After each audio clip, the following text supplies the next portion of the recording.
There are two reasons why you might want to use an expert. One is the obvious reason, you want their advice and their statements, you want to rely on them. But the other reason, usually from the client's point of view, is to appoint someone who will support their own view, to back up their own view. I've come across that a few times, and once I actually was an expert. I was acting for an English insurance company who was selling a life fund to another insurance company. And I didn't know anything about insurance or anything like that, but I was just making sure the deal happened.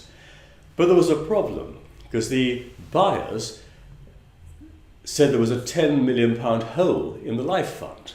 Their actuary had said there was a £10 million hole in the life fund, and therefore there was an impasse, because my clients didn't agree.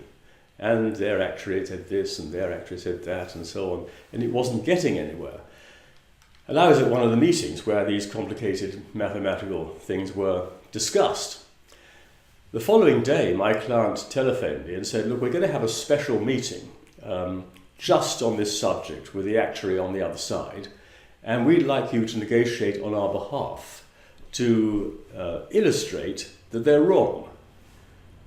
And I paused. I said, look, no, I can't possibly do that. I know nothing about being an actuary.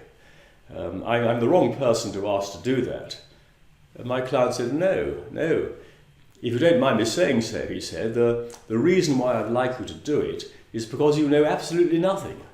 And that's a great advantage to know absolutely nothing on this particular type of negotiation. And also you can negotiate reasonably aggressively, and that's what we want. I said, but I still don't know anything about being an actuary. He said, don't worry, we've got that fixed. We want you to come round to our offices and we'll spend 1 hour teaching you how to be an actuary. I said, all right. I said, I'll go along with this. A couple of days later, we had this meeting where it was their actuary and a few other people and myself and our clients and so on, just to talk about this particular point. And their actuary, who actually was a person who, how can I say this, he wasn't very good after lunch. He tended to drink quite a lot, and therefore the meeting had been scheduled by my clients at 3 o'clock in the afternoon, which was quite a good negotiating point. Anyway, the meeting started off, and their actuary, ingratiatingly, because obviously I wasn't an actuary, began to explain to me exactly how he calculated this and that and these various things, and I listened very intently. He was leaning back in his chair in a fairly confident sort of way.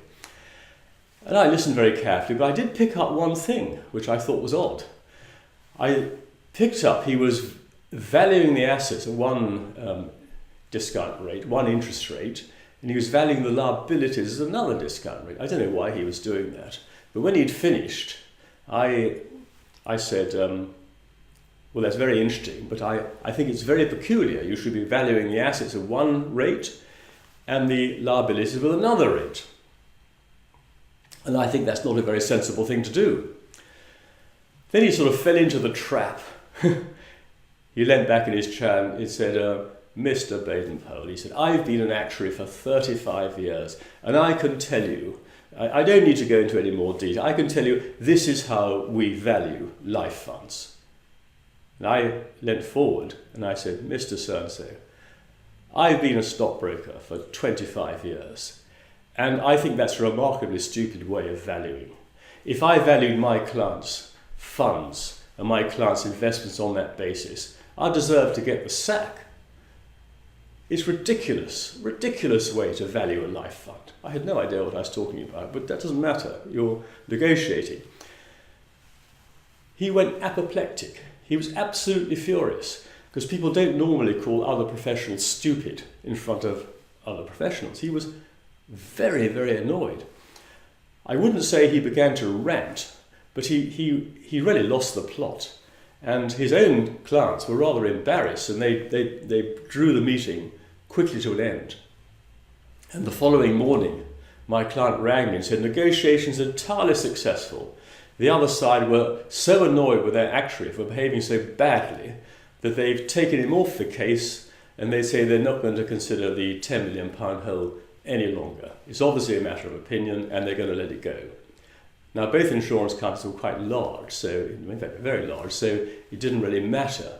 But it's just an interesting way to use an expert. You either use them for their own opinions, or you use them to support your opinion.